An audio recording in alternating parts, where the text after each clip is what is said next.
What is up, guys? It's your boy GRC. Crypto in the morning, live every single day at 11 a.m. Eastern. I slept for like 12 hours straight. And then I got up pretty early. I went to bed early. Nuclear. Sleep gains. We'll get to that later. We have KG Internet Money in the house and Sam STOLT in the house. And there's no other two guys that are good at going back and forth because Sam loves asking the questions that everyone wants to ask. And then KG kind of likes getting to the point anyway. And it's like a lot of people like to beat around the bush. And it's like, the dude built the thing. Can we just talk about it? Like, you don't have to be like, oh, wait, this is a sacrifice. Another one? No, but Sam will ask those questions. KG will answer them. That's why we're all on the show today, because we're all adults and he's building, we're doing something. And I want to get to the bottom of this and seeing if being an investor is maybe a good idea for me. Because you know me, I wait a long time before I make the first buy. I'll speculate a little bit, but before I go to a new product, I really like to make sure. And some people are a little looser with that. Frankly, some people have more money, but this is Crypto in the Morning live every single day, 11 a.m. Eastern. Biceps in the chat for bullish. He's sick right now. Okay, so he's I don't know if he's at the hospital, but you know, there's lots of sicknesses going around right now, and some have better and worse health parameters and predispositions. Truthfully, like there's a world where I could get sick from one of these random illnesses and it puts me down bad, but generally it just doesn't happen to me. Like I think my family just not super affected by that kind of thing. Anyway, biceps for bullish. He's in the chat. Oh, and one thing before I go, he's not here to tell me to speed up my promo. So, my start. So I'm going to drop the tweet. I tweeted this out, guys. Critical that you share this. KG Internet Money. We're talking sacrifices. We're talking Binance Smart Chain. We're talking other. I want to even mention BNBP.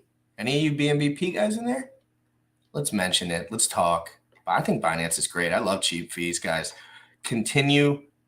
1 minute, 8 seconds. DeFi Proof, the official wrapper of Crypto in the Morning, and the best DeFi wrapper in the history of the universe.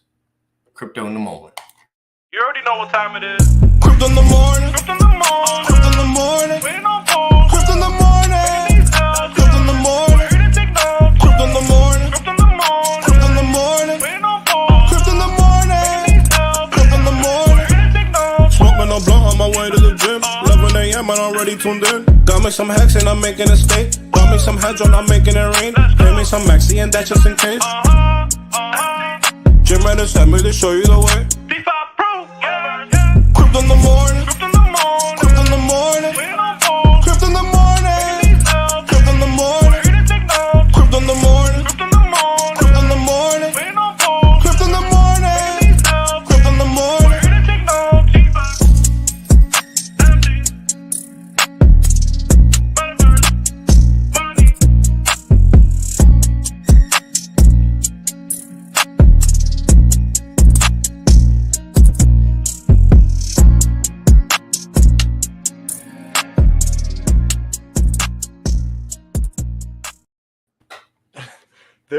There's a token on Polygon I just found out about. The token on Polygon, right? Because I'm looking up. I want to do some LP over there. Good to see you, sir. And this token is called Good Token, No Rug. Literally, it shows up in Dex Screener. Good Token, No Rug. That sounds like a good name, just like the show today. I hope you guys are doing amazing. We've got KG in the house. KG called me the other day. I was doing some work on my house. You're finally figuring out how to get a hold of you. Yes. Well, You got to go down the rabbit hole. It took me like 6 months to figure out to get a hold of him for the first time. So KG calls me. I'm doing some work, renovations on my house, and I'm putting this door on. I just painted the door. I put the hardware back on it. I don't know what I did with the doorknob, so I don't have the doorknob on, but I have the tongue on the door.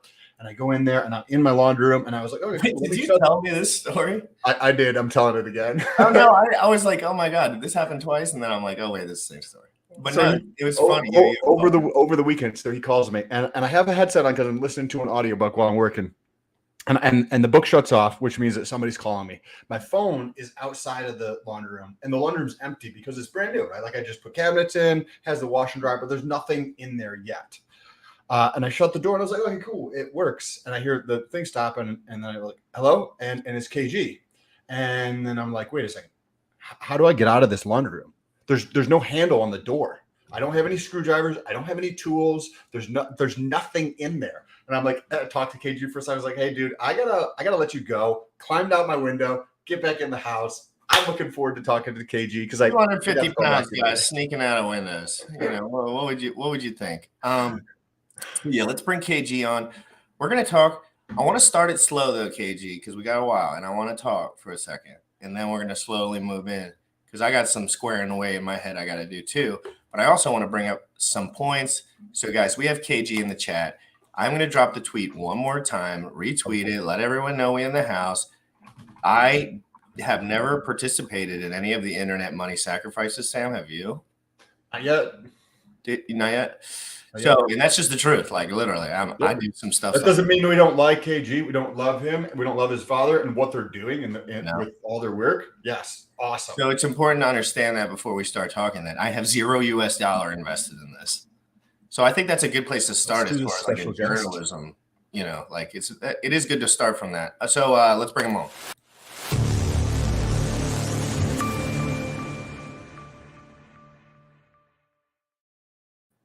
Oh yeah.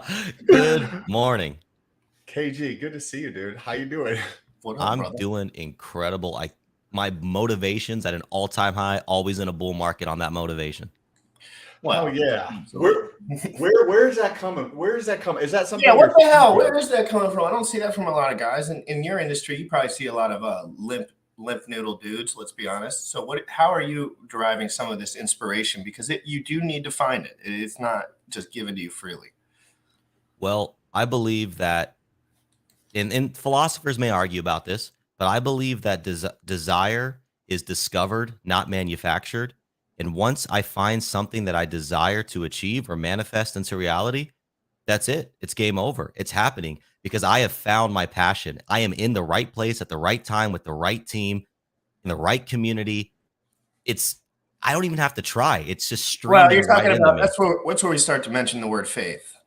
Like there is like you have faith that you're doing the right thing and that will be continued to be supported by whatever energy is supporting anything, I guess.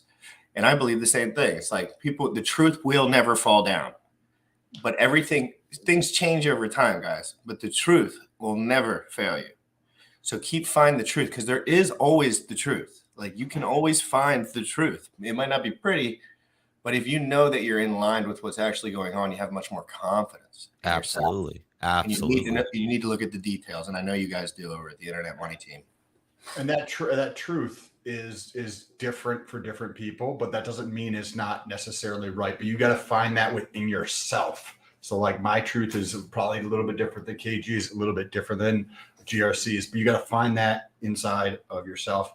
One thing that I want to ask you, KG, is there's a bunch of people watching right now who have never heard of Internet Money Wallet and have never heard of what's going on or all this kind of stuff. Let's start there, what it is, and just get people involved or understanding what's going on here before we get into all the good stuff. Sure. So I guess, yeah, I can give a high level, this kind of ecosystem overview, and then we can deep dive into everything. So at the core of what we're building is a multi-chain EVM wallet. For those that may not know what that is, MetaMask is a multi-chain EVM wallet. Basically one of the most critical elements to every single human being that interacts with the blockchain. I'll let you go. Absolutely. So we have a few core differences in our wallet, and we could talk about those features here in a moment, but we are a tokenized wallet, and we have 3 tokens in our ecosystem. I know people might say, oh, why so many tokens? They all have a specific use case, and each use case is absolutely incredible.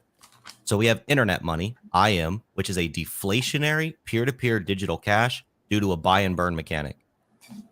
Right now, it exists on Binance Smart Chain. It's been there for almost a year. We're coming up on our 1 year anniversary. Slow it down, because again, people come in at all different spots, and we talk all the time. So guys, I know it's hard to imagine that there's anything else out there that people actually do stuff, but they do. And Binance has lots of volume. So over here, we got our boy KG. he made a play on Binance because we were at a lull. There was no volume. He wanted to go where the users were when he was building something. And he built what he just mentioned is the EVM compatible wallet on Binance. And it's been active for a year as far as the token that you have started with for the sacrificers over there. So that has been different token. Different token. So again, continue, but I want you to, as you go, just remember, like, some people that really probably would get involved don't know a darn thing. Anything. Sure. So like, but the EVM compatible wallet, I think we got that. Let's start at the coins one more time. I'm a little slow too. So let's do the coins one more time and go through it just so I can understand. Sure. Of course. So we have the first token, the first thing we've ever built that launched and exists is internet money, or IM. It's deflationary due to a buy and burn mechanic. And we could, once we're done with the high level overview, we can dive into that. Mm-hmm. And we launched on Binance Smart Chain. And if you hold it on Binance Smart Chain, when we launch on Pulsechain and Ethereum, you actually get a 1-to-1 copy of your tokens there as well. And whenever somebody downloads the Internet Money wallet, they'll be able to claim free BNB and free IM. And we want to extend that program to Pulsechain and Ethereum as well. And we also will have a referral program in which you can earn Internet Money for onboarding friends and family into our wallet. So that's Internet Money in a nutshell. And anyone that thinks the affiliate link stuff is stupid, like, you don't know anything about crypto, because every single crypto is literally that I've seen, like, does some sort of, like, maybe not like Ethereum directly, but like every centralized exchange that holds it in every single nuanced pocket does something. InHex did it. Obviously, we know that with the affiliate program. He really did change the game with turning that off, though, which I kind of did like. But, there's different ways to do everything in crypto, more efficient. So I think it's cool to note that. But so any questions up to this point? I want to hear what the three of them are real quick before we kind of dive into the semantics and the details of it. So coin number one, IM, deflationary, peer-to-peer. We can get into the details of that. Coin number two. So coin number two is actually where the revolution comes into play. The innovation comes into play. This is the first token in crypto that does this. And we are the first wallet in crypto that does this as well. Within our wallet, when you swap from one crypto to another, a fee is charged. That's the same for every wallet you use. Two things. We're actually the lowest fee in terms of the big competitors. And two, instead of charging that fee in the asset you're swapping out of, like other wallets, we charge the fee in the form of the blockchain's native coin. Example, if I'm swapping from token A to token B on Pulsechain, it's going to charge the fee in Pulse. On Ethereum, it's going to charge the fee in ETH. Now, where does that fee go? It goes to the holders of our second token, Internet Money Wallet Dividend. 100% of fees go to 100% of token holders. And that token has a fixed supply of 2 billion. So once they're all minted, and they will all be minted at the time of launch, that's it. So that token never inflates and therefore never dilutes the holders. You don't have to stake it. You don't have to lock it up. You don't have to delegate it in any way, shape, or form. You hold it. And as the blocks are processed, you watch your rewards build up in real time. So you could literally sit there all day making money by clicking a button. The more volume the wallet does, the more money you make. And here's the beautiful thing. The money you're making is in Pulse, ETH, BNB, AVAX, Phantom. The most valuable asset on any chain, that's what you're earning. No sell pressure on the coin that generates you the passive income. It is the first token of its kind. Guys, I read between the lines on a lot of this stuff. I think about, how did KG come to these realizations, to think about these things beforehand? Because that's really what's important to me. Like, why did he think that way before he actually launched it, right? Or like actually put the idea down? It's because he's seen other things that had problems. And he said, I know how I can maybe not make that happen. I have to make a move on that, or else long-term there might be problems. And I don't want my project to have those problems. So relieving that sell pressure. Because what do we all know? It's all about the liquidity pools, right? And what do people not understand? Yeah, they're like, my Hex, my ETH, my Zen, it prints, and I get more and more and more of it, right? Everything prints more of it, right? But let's talk honestly. There's a $7 million liquidity pool as of 3 days ago. Now it's much different, but let's say 3 days ago. That's all y'all got. So all those, think about it like this. All the rich Hexicans that say, I got this much money, that much money, but I have a bunch of stakes, you got $7 million split between all of you. And no one's getting out at the same time. So it is important to remember the specifics, but that's the same exact reason why Hex has a lot of upside pressure when it goes. But it's important that we understand, like you're talking about relieving sell pressure. You say it so quickly and so openly, but that means so much. It really means so much because relieving sell pressure can really inflate the product to a different level. Yes. You know what I mean?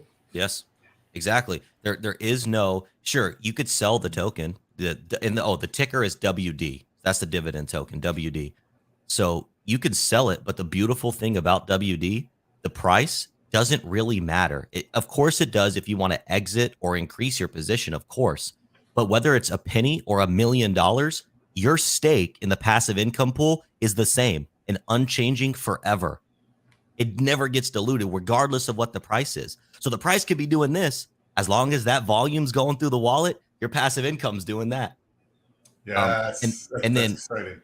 And then quick shout out to Crypto Profeta in the chat. Really. Oh, what's up? I really morning. He's awesome. He's smart. He's open-minded. He's a family man. I love that guy. Hey, shout out to the family mans. I got 2 kiddos. I love the family mans. I'm making family and man. I'm married. And I don't even have kids. Make that family man cool, baby. Let's go. Well, I think Number 3. The idea of being an actual good person to be a good idea again. Like thinking about someone other than yourself, like children and prosperous future. You know, I feel like that's a good thing in general. So I like to support that because, frankly, I'm not supporting any degenerate behaviors.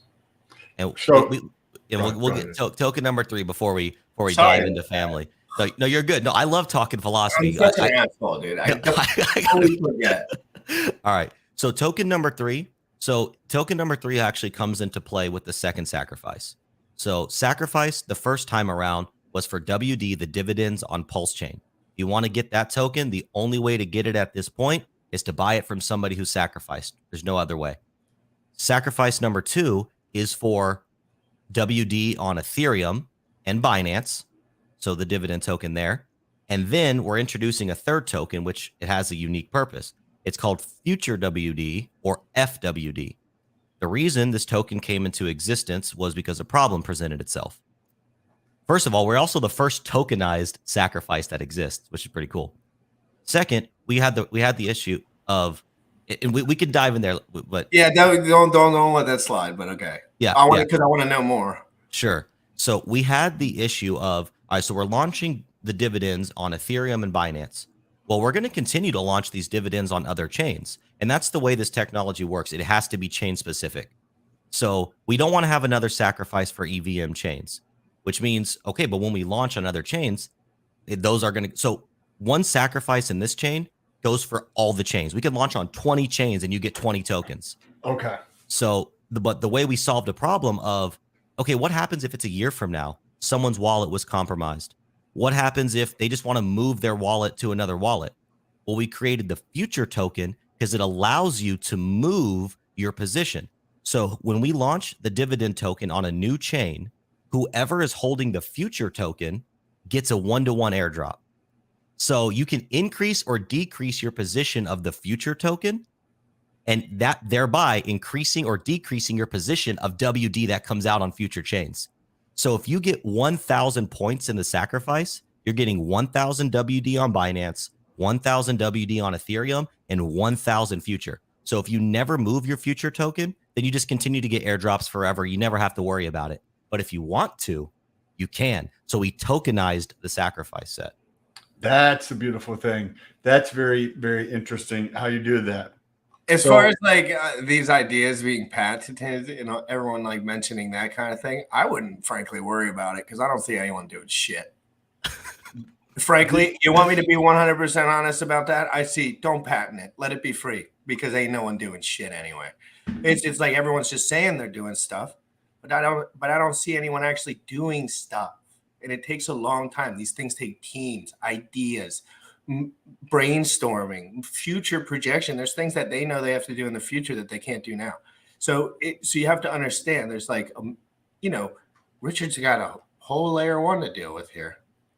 let's tackle that. And before we start worrying about sharking patents, because like, you know what I mean? Like, it's just important to understand, like, we need a wallet that is awesome. I want it. I'm done with it. MetaMask is cool. It's decent. It works. I want something super cool. So we talked about the three tokens that I definitely have questions on. But before we get into the tokens, right? Like the user experience, the thing, the product has to be dope as fuck, right? Yep. Can we talk about the wallet and right? Because people want to use something that is simple, that is convenient, that is secure, right? That they enjoy the user interface, right? And one of the things that I have grown to like in things that I utilize is something that appreciates from the sense of feature set or from simplicity or from security over time. So can you talk about the wallet specifically, and then we'll dive back into some of these tokens here? Absolutely. And you're absolutely correct. That is the crux of those token success, is the success of the wallet. Has to be talked about. So Has to be talked about. Correct. We just entered into private beta. So there's actually a group of, it's our Telegram admins. They're going to be the first ones to get their hands on it. Public beta is coming out next month around November 15th through November 23rd. It's going to fall somewhere ish in that window. So you will have the ability to use the wallet on Apple, Android, and Chrome before the sacrifice even happens. I bring that up to say you will see the user interface. So it'll back up my claims that I'm about to make. When you download the wallet, there is two paths a user can take. There's a new to crypto path and an experience to crypto path. So if someone knows all about wallets, they're just going to hit that experience button. They're going to boom, boom, boom, they're in.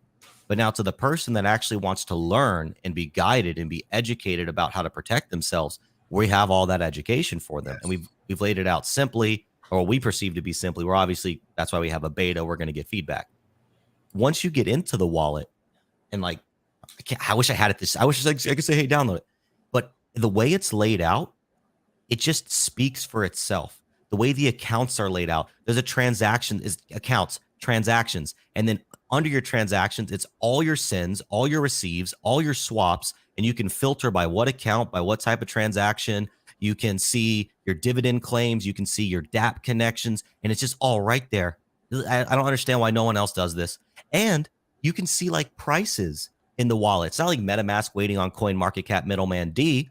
We're connecting the deck screener. I could list the token, create a price, our API refreshes, bam, portfolio value, just like that. Like the token you said, oh, hey, good day token, no rug. That token's going to have a price in our wallet within 10 minutes of its liquidity pool being created. So everything we're doing is geared towards making sense and being familiar to legacy finance apps, because that's what the world over is comfortable with and has been integrated with. So from a UI standpoint, you're going to be able to put us up against anybody, and we are probably going to beat them. You'll see in less than a month. So it'll be there. When this comes out early or mid next month, if you want to come back on and 100% show the interface and we can play around with it and stuff, I think that would be valuable. I would enjoy that, and I'm sure that hopefully other people would enjoy that too. Absolutely, I would love to. Because like one of the things that's challenging for me in a wallet design is like, hypothetically, I own crypto, right? This is a hypothetical example in case you know. So hypothetically, I own crypto, and hypothetically, I'm like, okay, cool. I'm going to take all the transaction costs and subtract that off the profit I made, right? For tax purposes. That's fucking challenging to do. Got you covered. Like we have so right now you'll be able to export all your transactions via an Excel spreadsheet. It's not the best method. We'll refine it over time. Ours is a spreadsheet.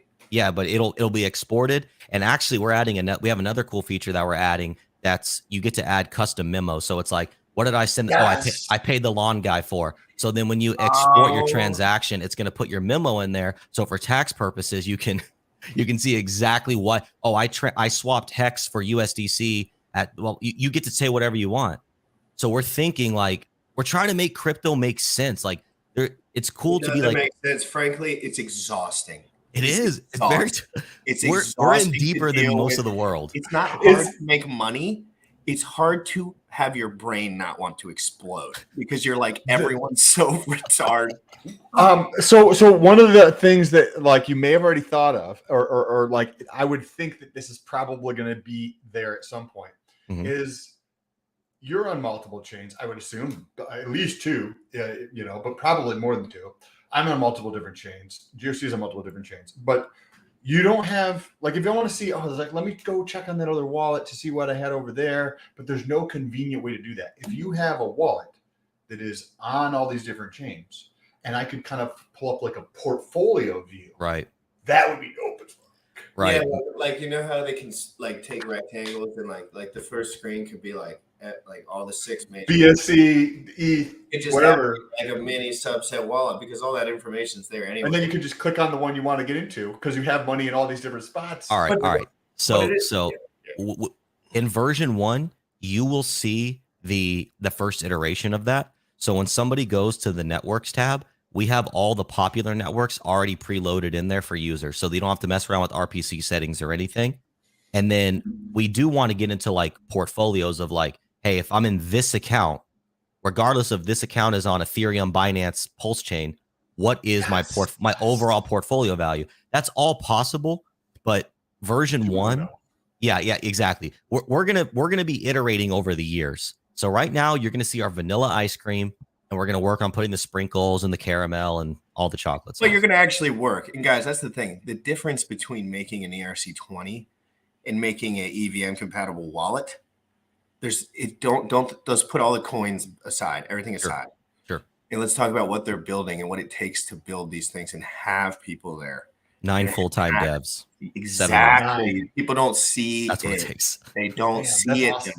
And it need it because I see it because I want that. Like, and that's a long shot for me. So I know how successful you are, and I know how in whatever terminology somebody would want to say, like whatever variable. But it's important to understand not many people in this space I can find with full-time devs, transparent, come on show, talk to me.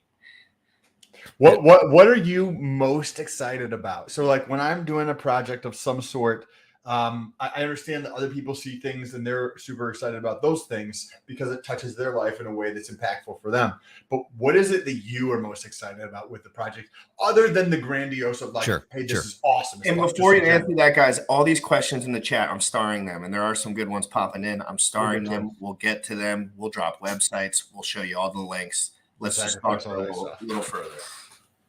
Yeah, you guys can ask any. I see people in the chat. I'll answer any question. I'm an open book. I'm starring them, so I'm paying attention. So what's the coolest feature of the wallet for you? What do you think is like for that you are like, hey, there's this problem that's it's a pain in the butt in MetaMask or some other wallet, and I'm going to use this because it's just not only because I created it, but also because it solves the problem that I have on these other things. Sure, getting people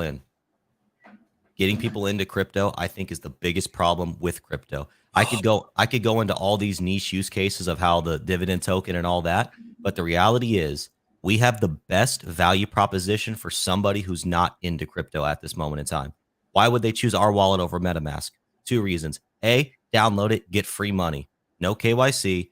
There it is. You want to get into crypto? You don't want to put your credit card in. You don't want to do your ID. You don't want to sign up for Coinbase. You don't want to do all these crazy things. That's fine. Download the Internet Money wallet, and we're going to give you your entrance. You can onboard somebody into crypto, put crypto in their pocket in 5 minutes. We're the only experience in crypto that offers that. That to me, because I'm always out there talking to people about crypto, and it's like I get to a point where I'm just like you're talking to the brick wall. But people ask, people say, "How do I get in?" And I'm like, well, I'm thinking like, okay, Coinbase, and then they got to go to Coinbase. Yeah, you're right. I'm going to go somewhere else. Exactly. Can we meet for coffee tomorrow for 2 hours? Yes. The only way to do it. And people call me all the time. They're like, I want in. I'm like, you got like 2 hours and a coffee, like, date in you? Exactly. You got to tell them, like, hey, bro, it's okay. Like, none of what I'm saying makes any sense to you, but just think of it as a journey. This is what I tell people, like, in a month. Like, if there's no rush. Like, take care of the basics. And they're like, bro, I have 3 kids, bro. And they're like, dude, my wife doesn't stop asking me. I have 3 kids. I got to work on that. You're like, you're just wrecked, bro. Sorry. Yeah, exactly. So that to me is like, I think the coolest, not even the coolest, but the thing that I'm like most excited about, because I'll actually be able to be out there in the world, bringing people into crypto in a grocery store conversation. What do you think about this I and want to all raise these my terms? hand.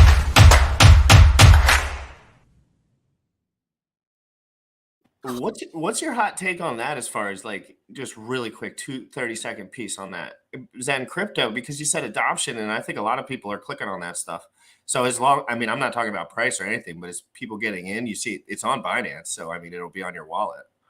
I mean, look, Zen crypto is cool and it has that value proposition of like, hey, low barrier to entry, just pay the gas, but it's still not simple. I'm not getting somebody into Zen crypto at the grocery store. Just not. So again, we still solve that problem too. Yeah, and yeah, correct. Is it possible? So this is probably 2.0 or 4.0 or something, but when you do this, right? They're like, okay, cool. Well, I just got $6 of free money by downloading this. Well, whatever that number is, right? It still gets some crypto. That's fucking awesome. And then they're like, okay, well, how do I increase my bag? Is there a way? I'm sure there's a way with enough creativity and resourcefulness for somebody who's passionate who wants to solve it. But like, where I have the wallet, I have some IAM and BNBP or wherever I get it, right? And then I'm like, hey, dude, I like to get more, but I really don't like the KYC. So a public, say, marketplace of people who are just like, hey, I would like more XYZ, but somehow to bring it in so you don't have to KYC. I don't know like how this would be structured or something, but is there a way to help, right? Because people are going to be like, okay, cool, I have some crypto, but I want to invest more into it. But or is that's part of the process, I guess, you know? Yeah, I hear what you're saying, solving the fiat to crypto KYC problem. There is technology that is working towards doing that. Right now, we don't have a solution for that, which is one of the fatal flaws in crypto. We say, oh, screw our fiat systems, yet we're still totally reliant on them. So I totally agree that needs to be solved. No, we have not solved that problem yet. So if you want to bring in fresh money beyond the free money we're going to give, I want to bring some fresh money in. You'll have to KYC somewhere. But here's another cool thing. I want to take my money. Here's another possible way that we could potentially overcome that problem. So the giveaways that we're doing, we're going to extend that to multiple chains and multiple projects. So like, let's say there's other projects popping up that we like, we validate their security focused, whatever. So there could become a future where somebody downloads the wallet and gets like 10, 15, 20 different projects. Say it's $5 each. Somebody could download the wallet and get $100 in crypto. And then they could take that and they could make moves and they could build a crypto position completely free. But while we're kind of talking about that concept, I'm just going to slide this in, and I don't know. Slide it in. I'm just going to slide it in, leave it out there. BNBP, okay, Binance, BNBP started as Pulsepot. You probably watched all this being similar field. You saw the Audible. You saw the Audible from Pulsechain to Binance. Mm-hmm. And I'm telling you what, I see success. It launched, its valuation is higher than it was now. There's users, there's an active team, there's decentralized upgrades that I've never seen before in crypto. Sure. And there's a gambling use case, of course, which people like. But I also won, I did a couple of pots and I won some other coins, like, coins I had never seen before in my wallet. One of those coins was Shibu Inu. Okay. I won some Shibu Inu, some ETH, some XRP, and no, but like, it was like, that's why you're saying Shibu. That's funny. And all of those things in my wallet, and I sold them for Binance token once I won them. And I was like, wow, what an awesome experience. One of those coins I could get, and I don't sell the ones because I got ADA in there too. They send you ADA. And I'm like, I want to keep that one. Sure. Right. I want to keep that. I like ADA. I like Charles Hoskinson. I got a freebie on that one. Maybe one day it'll be worth $1,000 for that $10 that I got right there. But the Shibu Inu, I don't like that one so much. So I just sold that. What do you think about like this, putting your token into that mechanism, spreading helping them by having more users and helping way more random ass people have your token. Like that would just a little amount, you know, like, but it spreads and people get to see it and people get to click on it. It's safe. And, you know, Jacob will only put things on that list that are safe and he will be locked in on it. So you can kind of assure that. So what do you think about that? And then we're going to talk about your specific stuff for the last 15 minutes. And we're going to get to questions for the 10 minutes too. So for BNBP, look, I'm in communication with Jacob, the founder. Anybody listening, if you want to see that happen, I'm working on it. Let's get some community demand in there, because what my value proposition to Jacob, oh, thanks, Corey. My value proposition to Jacob is if we can get an IM roulette table on BNB pot, when we're out there in the world onboarding people into crypto, and that we're giving them free BNB and free IM, the community at BNB pot can use our wallet to onboard people into the BNB pot community, because they're going to have free money. They're going to have the free BNB for gas, and they're going to have the free IM to play at the IM roulette table. So it's a symbiotic relationship. We get users from the BNB pot community for onboarding, and then the BNB pot gets users. They get money. I want IM in that. If I'm going to be spamming that roulette wheel, I want IM in there so I can earn some of that. I wanted to touch on the wallet for a second here. And let's stay. I think I have this theory that I think that there's going to be a lot more tokens over the coming 12 months that do things like this, where they distribute other tokens that are earned in fees. Now, the question is in regards to the distribution of that, right? So going to the holders of the token, fucking awesome. It's kind of like a dividend or owning a rental property that's digital, right?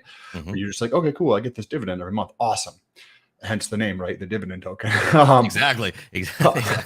But my thoughts are adoption, right? So you had mentioned, I'm taking, if I'm looking down, I'm taking notes. I am WD, right?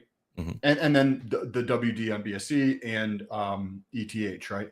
And then the future tokens, where 100% of the swap fees are paid out to token holders in that respective network. Yes. Have you guys had the conversation potentially to say that if it wasn't 100% that was paid out in swap fees, if it was say 90%, but 10% went directly to users of the wallet, I think that potentially, I don't know if you had the conversation, would be a very unique model that would encourage adoption like nothing else. Still, 90% is going to token holders, but 10% to just be like, hey, KG, you've been talking to me about crypto. I know you're like kind of slightly understanding stuff. Well, I just found out about this wallet. Download this wallet. You get free money. And then like literally, if you like log into the wallet once a month, you're in part of the pool that is distributed at 10%. Or because I don't want to necessarily, I'm thinking while we were talking, like, I don't necessarily want somebody with the biggest balance, because then you're just rewarding people who are fucking already in there. So I'm like, how could you reward the small guy? Well, it's maybe just like one participation by just even logging into the wallet once a month or something, and then it's distributed as a monthly dividend or something. But I think that could be very powerful, because we see this shift, right? BNBP is one interesting play where you get distribution. Talk about that, because I want to know, like, you know more about like how things work in the long term, but I want to say, like, why is that so important to you? Like, why is that? I see it. I see exactly what you're saying. I like it. I like it a lot. And I see it with BNBP on payouts, but I want to dive more into that concept with you guys. So the reason I bring this up is because in legacy, we see a divergence in terms of the owners of financial capital and the owners or users of something, right? And I think as Web3 continues to evolve, I think we're going to see more of a convergence between those things, where the token, right, is the financial side of things, but the users of the wallet might not actually see any of the benefit from it. But I think I don't know, I'm not Nostradamus, but it appears that this would be the next logical step, because then if I'm just like, hey bro, I have this wallet and I just get free fucking money every month. Like, right? Like what kind of viral marketing is, you know what I mean? And I would love to hear your thoughts on this. So it is something that we've considered. and it is a great idea. The issue becomes it won't work for our model at this moment in time, because then it proves as a dilutionary event to the people who hold WD, because then they lose part of their revenue. And so the business model as we presented it and that people sacrificed for was 100% of fees. So for this particular business model, maybe if we launch, because we have some ideas in the Right, work. like there's so many ways to add that in too, like indirectly because there's so many future things that come out, like and that people are going to Because you've already committed to X. So this Exactly. Well, the circulating supply, Sam, I think would have, like, if Sam was building a product, that would have an adjustment in like. Well, because he's basically just said like, hey, I'll be there Tuesday at 2:00 at at your house, and now he's like, there's a cool idea, but I already told GRC I was going to be there at 2:00, so I can't really change those plans because I told him I was going to do the show. Everybody's marketing for the show, right? They've sacrificed money for it, I think is what you're. And even if it benefited everyone to do it the other way, like let's say everyone benefit, every single person somehow, it still is kind of like Sam is saying, like it's hard to be straight up when in this industry, and so being straight up has huge premium too. It does, and it's like, you know, then we even talked about like, okay, if we ever did something like that, we'd have to get the holders to vote maybe, and then it would be a DAO, and then do we want to be a DAO? And it's just like, couldn't you just do automatic? What do you mean? So like if normally when you have something that's fee generating, there are like, you know, tack on things that might be additional features that are added that create additional revenue, right? I see. Whether that's, you know, right now it's swaps, but maybe there's something else in the future that generates additional revenue, and that additional revenue could flow back into wallet users, right?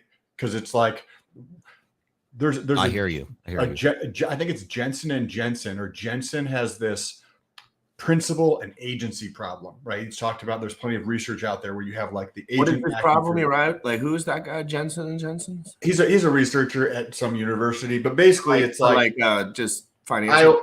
I own a company. You work for the company, but you don't own the company. There's a principal and there's an agent. You're the agent, I'm the principal, right? And there's not aligned incentives. When you own 26% of the company, then you have the incentive to increase the value of that thing, right? So I don't know. I hear that. And so, yeah, there's some other technology that we're not working on yet, but still in the discovery and idea formation process, where fees could come into play. And maybe for that, like you're saying, for that revenue distribution model is where we could change up the tokenomics or something, because for WD, it's just the fees that the swaps. Now we've talked about, hey, if we introduce this other revenue, maybe we can give WD holders, you know, a portion of this new revenue generation, and the other could go to somebody else. So look, anybody listening, none of this is a part of the official tokenomics. This is a brainstorm. So we're just brainstorming. Brainstorming about this stuff is purely orgasmic, really. Like, it's fun to think about. Let's touch on these 3 tokens real quick, and then I'd like to cover the sacrifice. I'm ready. That's 100% selfish reasons for that. Yes. I'm selfish. We'll just start hammering away. And again, the last 10 minutes, I got questions. Okay. Okay. So we'll go through here. I got as long as you guys need. Okay. My morning's free for you. Appreciate you, dude. We've got the peer-to-peer cash deflationary. You said it was buy and burn. Can you talk about that for a second? How does that work? What does that mean? Sure. So there is a wallet, and this part of the ecosystem right now is not smart contract enabled, which is a point that we don't like. And part of our roadmap is to make this an immutable, no admin key smart contract. But the nature of it is, this is how it exists for now. So the way it exists for now is there will be a wallet that holds a portion of the wallet dividend supply. That wallet will accrue fees in ETH, Pulse, and BNB. IM will exist on those 3 chains. It'll use that ETH, Pulse, and BNB to buy IM off of the open market and burn it. So it's a circular ecosystem. So as more fees come in, more IM can be bought and burned. Okay, and there's going to be some what proportion, 5%, 6%, or just like, hey, we're going to put in 100 grand in a year, or like, how have you thought about how that's going to be distributed in terms of how much of this wallet that's going to act as a buy and burn, what proportion of WD and, you know, Sure. the IMD WD? So that same process I just described, there's also going to be another wallet that does the same thing, but uses those fees for the giveaways. So between those two wallets, right, to fuel the free money that we're giving away and to fuel the buy and burn, between those two wallets, a minimum of 1.5% of the WD supply can fluctuate between those wallets depending on where it's needed most. Now, that's a minimum. It could be more. The buy and burn could get heavier, but you can expect somewhere. I mean, again, a minimum between the two. So that means there may be a month or something where no buy and burn occurs, or there may be a month where double the buy and burn occurs. So that's kind of the reason for not making it smart contract automated right now, is we need to see how this logic plays out in real life before we commit to something for the entirety of the tokenomic without any testing or use case. So it's variable right now. Okay, so you said potentially like the fluctuating range on there. So as somebody who might, you're right, like there's people out there who have sacrificed or are going to sacrifice potentially, right? And they're like, wait a second, that means that they could take 1% of the fees up to 1.5% of the fees and have admin keys to do that. Can you explain that? Absolutely. Thank you for letting me clarify. So 100% of the fees go to WD holders.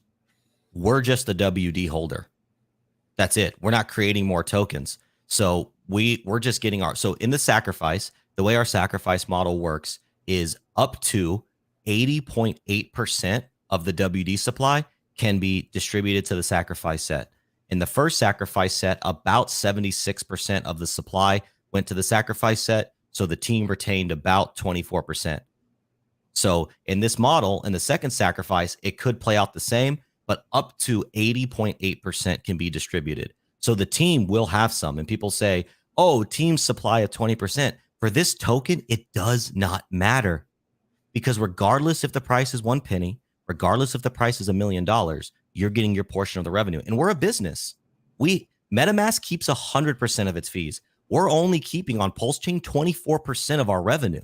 That's it. Our whole business model has to thrive on 24% of the revenue on that chain.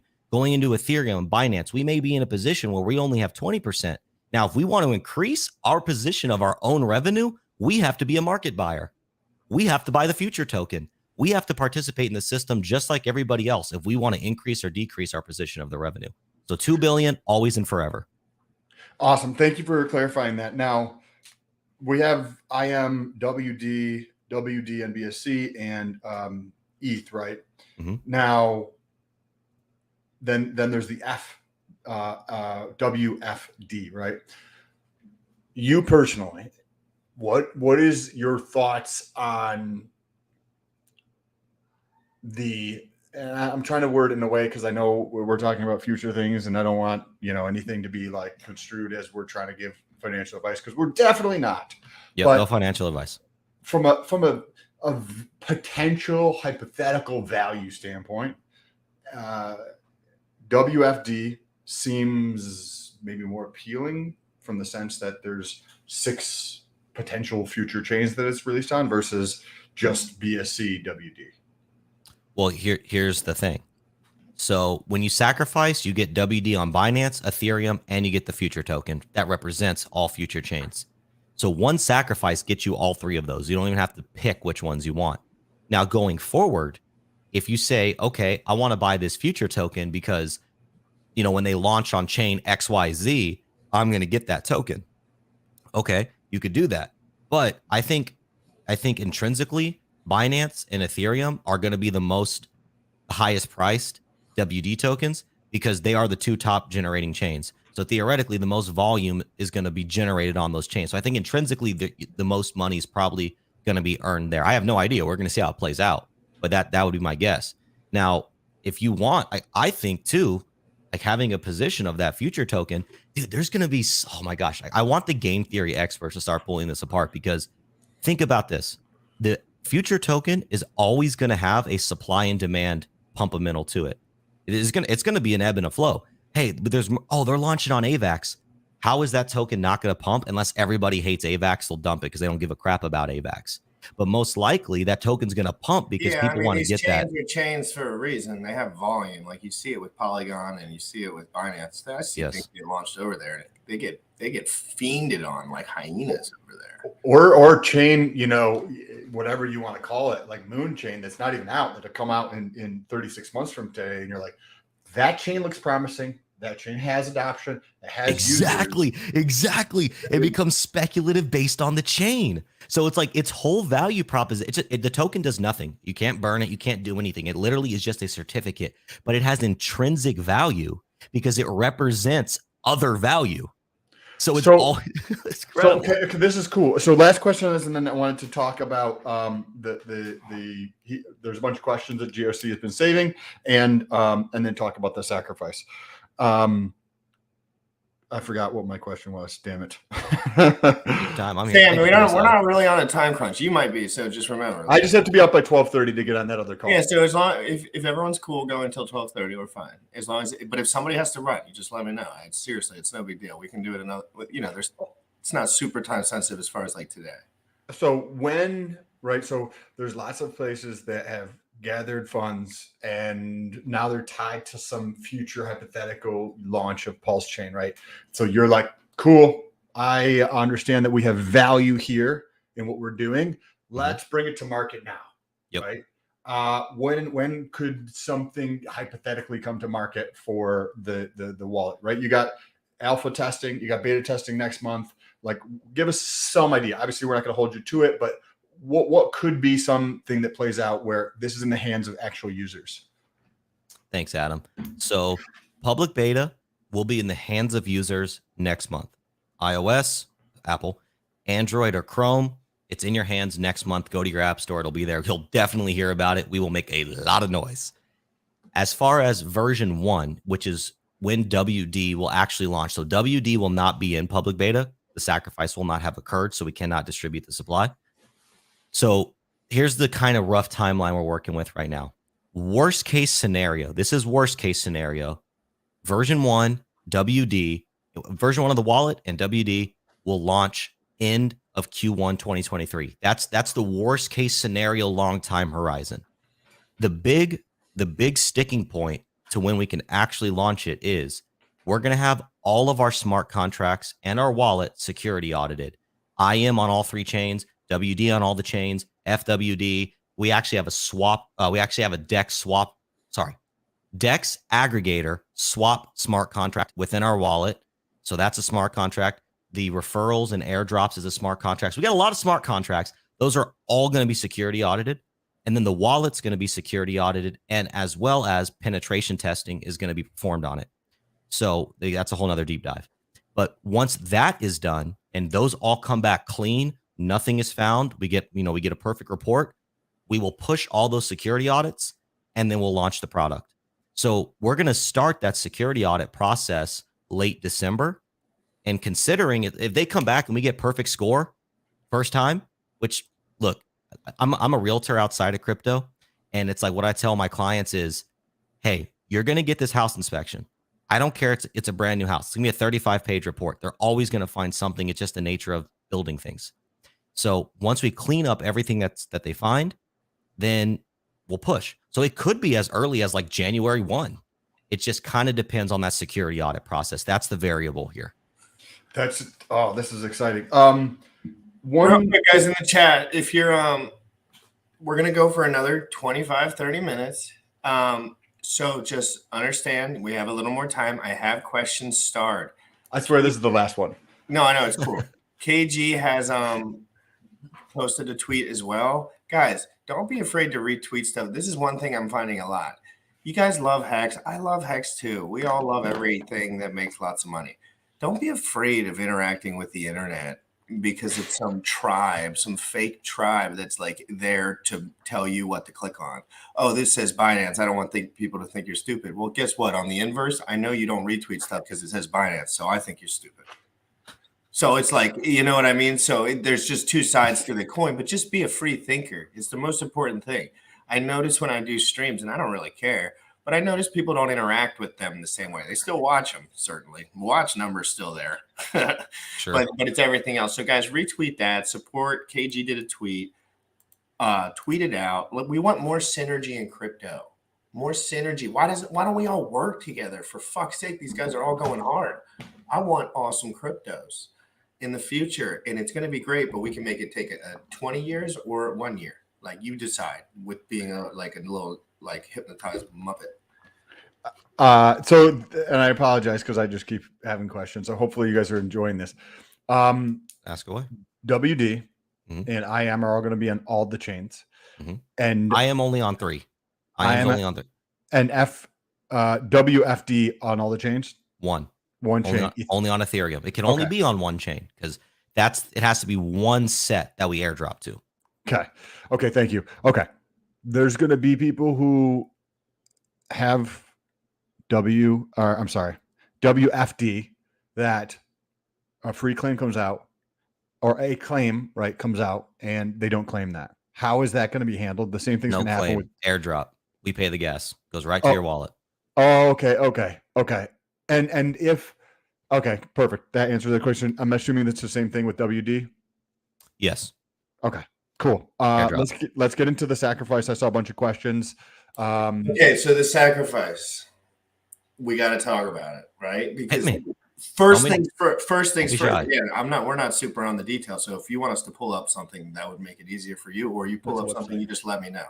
Whatever's better for the viewer. Just so you know more than we do about this. So, sure. The sacrifice. Okay, let's get over the trigger word first. Okay. Well, no. Okay. Is everyone safe? Okay. Everyone's safe. Okay. You don't have to put your money anywhere. Again, for the 100 millionth time, you can do whatever you want with your money. So let's get over that nonsense, because we're not the feelings champions here. We're just going to talk about what's going on. Sure. So I see a sacrifice as an opportunity, generally, to maybe potentially capitalize on something decently low valuation. But I don't just generally think it's like, oh my God, this is my shot to make $1 billion. That's not how I think about it. But what can you tell the people? You had a sacrifice phase already. There's been audibles. Let's be honest. There has to have been, because how could you not have had audibles? Like, nothing has planned out the way any of us thought. So talk about the sacrifice thing first to get it over, and then we'll get into the specifics. Sure. So the first sacrifice was for WD on Pulsechain. And when we held that sacrifice, we thought Pulsechain was coming out in mid-May or, sometime soon. Well, here we are.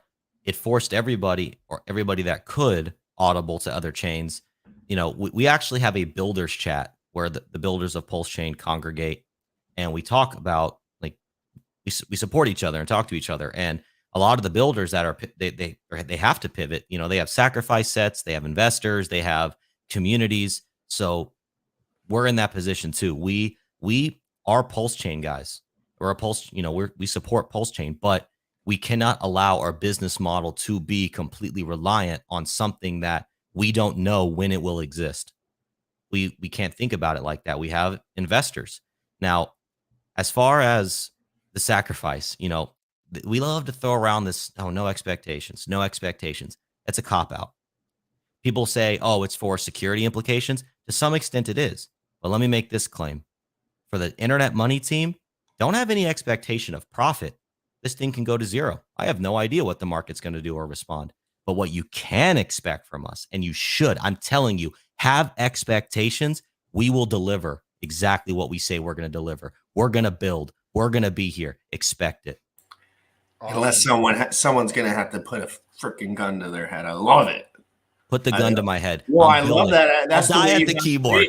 Well, that's how you have to be in crypto. You have to be risk on. Let's be honest. This is risk on for business, but it's high reward. Yep. Like crazy reward. So let's. Are we at the question? The sacrifice. Oh, the sacrifice. Okay, so what's the site for the sacrifice? Just so I can pull it up. And then tell us about how the sacrifice is going to work for people who are new, right? Like in this community, we kind of talk about the sacrifice, but there's a lot of people who are brand new who have no clue what that is or how that works. So like somebody's going to potentially sacrifice for a specific reason, and then the benefit. Perfect. I'm going to share the screen. So I can share it. So yep. So you can Yeah, go. thank you. Thank you, Yep. Kid. No, just because I would love to look through this. Like, I actually want to know, and I haven't seen this site in a while, guys. And the interactions on Twitter are absolutely fantastic. Everyone's like posting, like, KG's the man, and this is the best forever. So thanks for all the Twitter support. Thank you, guys. I really appreciate all the kind words. Like I see all the kind words going in chat. It's truly an honor. It's like we are artists, and to see the support is validating our art. So thank you. All right. So for those that don't know what a sacrifice is, you're sacrificing your money for a political statement. Our political statement is the freedom of time. We believe that time is an inalienable human right, and all humans are entitled to do with their time what they please. Now, with all that fun stuff said, you obviously want to know what am I going to get for my money? We recognize that, so we're going to tell you this. And if any of these details go over, we're going to talk about some things. So if any of these details like go over anybody's, if it gets lost, internetmoney.io/sacrifice. That's where you can find it. And there's a Telegram group on your website, I'm assuming, for if you have intimate questions. Absolutely. You can just scroll right to the bottom. There's our socials. Thank you for the $5 super chat, PNW_Hex. Help me understand, what did we miss in the sacrifice stage, and what haven't we missed? And we can get to that. We're going there right now. Okay, we're going there right now. Thank you so much for the $5 super chat. Appreciate that. So the sacrifice starts in 33 days. You can November 30th, 2022, 0000 UTC, which is actually the 1-year anniversary of when we launched Internet Money. So just like call it divine intervention, if you will. All the timing played out just like it was supposed to. It's just beautiful. This is another confirmation we're in the right place at the right time. 1-year anniversary. Come on. It's amazing. Love that. All right. So the sacrifice address will display here. Don't get it off Telegram. Don't get it anywhere else. You get the sacrifice address here and only here. This will be the only place that it exists. Now, here's something else really cool that we're doing. So those that participated in the first sacrifice, about $1.6 million was sacrificed.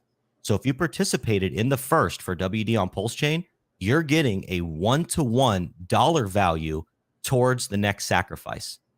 So every dollar, you could have sacrificed $1, $100,000. You're getting a $1 to $1 credit. So that's why you see this number already populated here, because that's the credit for the first sacrifice. So this total sacrificed value will be what's been sacrificed plus this equals the total sacrifice value. This will come into play here in a moment. That's cool. That's what I had questions about the other day when I saw that this came out. Because I was like, I thought they had mentioned if you casually, maybe you said hypothetically this might happen. I don't remember the specifics of it. Dude, remember the front end? How funny the front end looked compared to it now? Oh, what, our website? Yeah, the website right when you, like, the day you launched. Like, or fucking, like, I was looking at it right when it was pre-sacrifice, and it was funny. It looks a lot different now. Yeah, we leveled up. And we're going to continue. Yeah. We're going to continue leveling up. I mean, this still is only version 1 of the site. We already have plans to refine and make it better. We hired a marketing team that's going to help us make our graphics pop and refine the content and the SEO. Like this is still baby website where we're going. Scraped this stuff at the when it first came out a year ago. My God, there's no way. I don't believe it. Good for you. We launched at 9 zeros in a 22, and I think we're at like 6 zeros right now, so we've already lost 3 zeros. So with IM, you can't make money in crypto without Ethereum. And Hex, you sick fucks, you don't you understand that only 2 things can go up long term? No, I'm just kidding. Watching these things, I've been getting a part of stuff like this and really learning about these ecosystems and how they kind of react in the liquidity pools and how they kind of can. How the community reacts and how people kind of move within them and who tries to get a big portion of the pie. It's so fun to watch, but I see people working now. I never seen people working until like the last like 6-7 months. But now I'm really starting to see like there's guys out here and they are working. Absolutely. I work countless hours a week, and my partner Don, who's also my father, so it's a father-son dynamic here, which is really cool. You know, biceps for father-son. You should do a course on how to talk and interact with your father appropriately. Oh no, we just it's just like we just treat each other like friends, I guess. We tell each other how it is. Teach people how to do that, because I don't know. Sometimes it gets to FUs, but then it's like, hey, then we talk it out, because it's like we have the same goals. We want to succeed. So look, when you're in the boardroom and your fists are on the table and you're both passionate about an idea, it just comes out. Yeah. All right. Okay, so go ahead and dive back into here. So Ethereum is the first chain. Well, these are the assets that we're accepting. So you can, I'm not going to go down list by list, but this is what you can sacrifice. And this will populate in real time. And then this will populate in real time based on all this. So I'm not going to read you all the words, but this, if you want to go to the site, you can read all this. But basically, again, what you're sacrificing for is WD on Ethereum, WD on Binance, and the future token. If you want to see how WD works, this again breaks down the rules for the $1 to $1 for the Pulsechain sacrifice. This tells you what WD is. Little graphic there. We made a really cool 48-second explainer video. If I can play it, you want to see it? 100,000%. We love explainer videos here. And another thing I wanted to mention, I would love to schedule a stream next week with you and your father, where we just talked about maybe not direct. Well, yes, of course, we can touch on it first or last 30 minutes. But I would love to talk crypto with you guys and just chill. Sure. Because, I mean, to be honest, like, you guys are super open-minded, and I'm trying to find more guys that are open-minded in the space so I can learn faster rather than slower. We'll come on your show anytime, bro. You just let us know. I want Don, because, you know, my father's name is Don. That's pretty crazy. The Dons of the world. Really? Really? Your dad's name is Don? That's funny.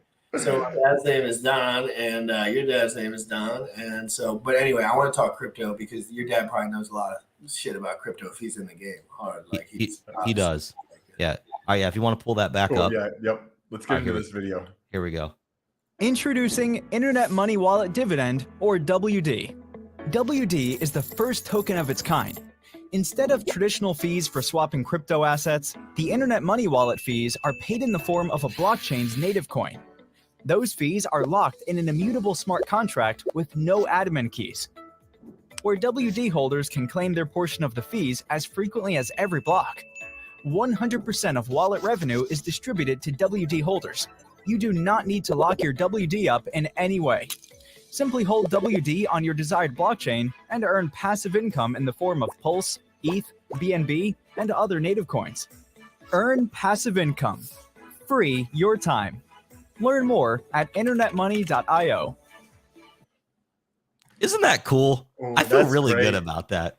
All right, I want to request one more thing. Yeah. Can we replay the video in full screen? Okay, let me see. All you have to do is press the full. Does it not work in there for some reason? Yeah, it's here. Let me pull it up on YouTube. Here we go. Introducing Internet. I know people guys staring at their screen that are kind of just like feeling. There we go. Perfect. All right, here we go. Introducing Internet Money Wallet Dividend, or WD. WD is the first token of its kind. Instead of traditional fees for swapping crypto assets, the Internet Money Wallet fees are paid in the form of a blockchain's native coin. Those fees are locked in an immutable smart contract with no admin keys, where WD holders can claim their portion of the fees as frequently as every block. 100% of wallet revenue is distributed to WD holders. You do not need to lock your WD up in any way. Simply hold WD on your desired blockchain and earn passive income in the form of Pulse, ETH, BNB, and other native coins. Earn passive income. Free your time. Learn more at internetmoney.io. Dope. Okay, cool. Yep. Let's jump through some of these questions. All right, let me get to some. Okay. All right, so I have a bunch of. Here we go. And then the last thing that I'll say about just the sacrifice is if you scroll down a little further on the page, you'll actually see the structure. We have a pool A, pool B structure. You can see what your points per dollar would be. It explains it all right here. And you can actually calculate what your points would be based on different variables. So Yeah, and then here's our roadmap at the bottom of the page too. Not everything that we're going to do is considered in this roadmap, but it is something we have to reserve for competitive advantages. But this is a large portion of what we're going to accomplish. And then Pulsechain. So yeah, that's it. This is where the points breakdown is, so you can learn about that. That's one of the things I want to look into. GRC, you pulled up a question here. Yes. What about security? What are you doing for security, hacks, etc.? Okay, so guys, one of the big points in all this stuff is like security is the bottom line. Agreed. In this kind of industry, from what I've noticed, I guess, like that is the bottom line. You can pretty much survive on good security alone, literally, in a meme token. Like, so that's that a baseline. What are you guys doing to kind of negate some of the problems? And what are some of the problems that can possibly happen, worst case scenarios for like other wallets and every wallet and anything? So security, the major 2 points when it comes to security vulnerabilities in a wallet is 2 things. One, the way that the seed phrases are generated and stored on the device that the software wallet exists on. And 2 is the devs themselves. If you're not checking your devs' work, we love our devs, but we don't trust anybody. If you're not checking your devs' work, they could, Copy and paste anything that's on any website that could have a problem with it because they didn't double check. Exactly. Or just like the devs could have malicious intent. Who knows? They could put, hey, siphon all money to my wallet. I don't know. So those are the 2 major vulnerabilities when considering software wallets. Now, so there's a couple things we're doing to not only compensate for that, but to compensate for everything. So the whole time we've been developing, our devs know that we're going to get 2 different firms to security audit. So they already know the whole time their work is going to be checked. But we took it 1 step further, multiple steps further, of course, because if Don was on here, he would like lecture you about security right now. Because we're going to need that with Don. Yeah. So the entire time our code is being developed, there's a process called QA testing, which is a piece of software that scans the code, all the updates for vulnerabilities and inconsistencies. And so that's been happening the whole time. So I like to call that the robots testing the code. Then the second phase is we're going to have Certic, who's going to be our first security audit. They're going to audit every piece, every facet of our code. So we're going to have professionals, and we're going to do a second company a little bit down the line, but we're still identifying exactly who that will be. So now you have robots and professionals reviewing the code. We're also going to have penetration testing, and there's 2 layers to penetration testing. There is the penetration tester that knows every line of code, and then there's the penetration tester that doesn't know any of the code. So it gives 2 different perspectives trying to break into your product, and they both offer very different things, and you need them both. So that's on the professional level. And then we want to work towards a point where we become open source, not in the sense that you can fork what we're doing, but in the sense that our code is available for peer review so that the public, other developers, they can go in there and tear it apart. The only hesitation we have with that is we have to identify, is releasing this bunch of code to the public, does that present any security vulnerabilities? And if it does, we would never do that. So that's kind of the process we're working through right now. So at that level, we'll have peer review and public review. So we'll have robots, professionals, and peers reviewing, attacking the code, trying to break in, and us, compensating for that. But here's another thing. There's a portion of what we're doing. Remember I said the first problem of you can't trust the devs. You can trust them, but you can't trust them. And you can't even trust the security audit company, as funny as that is. Because what if they slip something in? Didn't that happen to Dodeca's? Well, let's not go down that road. We don't know. We don't know what happened. Okay, look. I wasn't trying to poke at anything. I just forgot. No, look. I don't care. I forget that people do lose money. Did that happen to Dodeca? Sure, it happened to Dodeca. I mean, like that's a whole different story. That was probably a rug pull. I'm sorry if you're a Dodeca fan. I'm sorry that it smelled like a rug pull, looked like a rug pull. Yeah, and I told everyone, like, kind of live on stream, like, if you were actually listening with your ears, that I was not participating, and I did not see any foundation, and I did not see anything that I liked. And then everyone was like, "You're fucking Dodeca shill." I literally, like, my video title was like Dodeca rug, like, like literally, like spit water. No, I said dodeca. Rigged or rugged? Oh yeah, I actually remember that. Yeah, that was a good title by Bullish. But so anyway, but no, sorry, everyone who got hurt, or if any, I hope I'm not wrong. Everyone, safety, pray, call your parents. Okay, so You're the $5 super chat. You want to touch on $5 super chat? Would you mind going through the calculations with us? I'm a little confused on the inputs. I frankly don't know what he's talking about, but you probably Yes, I can and I will. Sacrifice. Yeah, I'll just finish my thought about security because I think it's very important. I want to say it, and then we can do that. So there is a portion of that gap between how can we validate that the developers didn't input anything or the security audit firm didn't put in anything. We actually have that air gap figured out as well, so we can validate both of their work. But I can't tell you that process because then by nature of saying it presents another security vulnerability. So I just have to say that we have it considered and we have it covered. I can't tell you what we're doing with that portion, unfortunately. But at every turn, security is top of mind because we recognize that we are a financial instrument that billions of dollars potentially are going to be flowing through. People could be storing their life savings in here. We have to protect our users, and we are keeping it top of mind. And we have education. We're going to try to push people to hardware wallets. We have a resources within the app that shows security. I mean, like we're doing everything we can through education, validation, and protection to offer security. And we're here to promote things that are going good. So you got us too. All right. Thank you. We got Calculator, sacrifice. Calculator, yes. Let's run through that a little bit. When you, as you're pulling this up, when you get that up on the screen, can you zoom in just a little bit? So when we pull it up on the screen, hopefully people can see it. Because I think a lot of people are probably watching this from their phone. Like maybe Absolutely. when you get to the calculator section. Perfect. Yeah. Does that look pretty good? That's good. Looks good. Yep. All right. So here's how it works.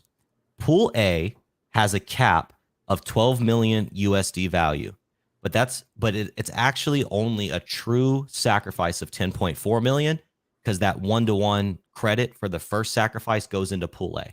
So that's considered in the 12 million. Then Pool B has no cap. So there's metrics here, so you can unlock up to 10% of the WD supply and and FWD. We're going to add that, but there's no cap. So it's pretty cool, and I'll get to the calculators, I promise. In Pool A, there's no dilution. A dilution event for sacrificers does not exist in Pool A. It's actually the opposite. As more funds get sacrificed in, everybody's point per dollar goes up. So whether you're the first dollar in or the last dollar in, whatever range is achieved, this is your points per dollar in Pool A. So it's the opposite of dilution. As more people come in, your position gets stronger. And since we're not minting new coins, you're just taking more of the already existing 2 billion.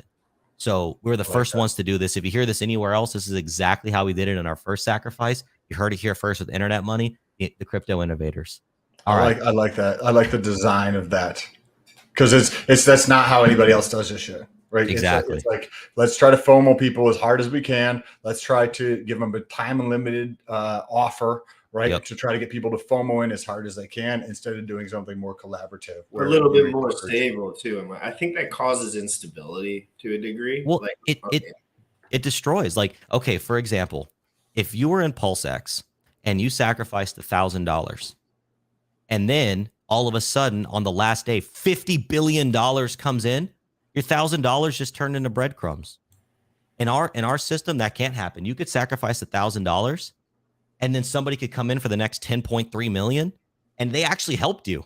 They didn't hurt you at all. They gave you more money. Yeah. So and when you start realizing how ugly it is when you have $20,000, $30,000 USD on the sideline, and you can just buy every new product that comes out. Imagine the guys that have $1 billion, right, on the sidelines, and they're like, "Oh, I'm gonna put 300 grand into internet money wallet." Well, that's a big deal, and there better be a good foundation right of here, a product to get money like that in, give them a good reward, but not let them dominate. And I bring up Zen Crypto just because there's like a little bit of the same kind of talk there. And Jack's going to be on the show tomorrow at 11 a.m. Eastern, just so you know, Sam and everyone. Cool. So a fair distribution is something that means a lot to me. And it's not because I don't profit extremely heavily off of non-fair distribution, because generally I do. I will get in really early And I don't necessarily love to see Hex F or Hex W run up 124x in 4 days and then I make money on that. But like, I know it's going to go back down. I don't think that's sustainable whatsoever. Like, I think everything goes up over time. But again, I think people get confused a lot of the time. Price pump has negative inverse direct correlations to price go down. Sure. And people that are rich can just buy the beginning of assets when the liquidity is all on the market. Really, that's the whole thing. It's like the whole thing is that rich people can just buy when the whole circulating supply is just there for the grabs and you have infinite money, you can just dominate everything. And that's not really the future we want to see, I don't think, in this crypto. So go ahead and break down this calculator with us. Sure. Yep. So I brought all that up because it comes into play here. So you'll see 12 million USD max. So, and the total value sacrifice. So let's say I'm somebody who's going to sacrifice $1,000 in pool A. Now you can only do a max of 12 million because that's all that pool A supports. And the calculator builds up based on these numbers here.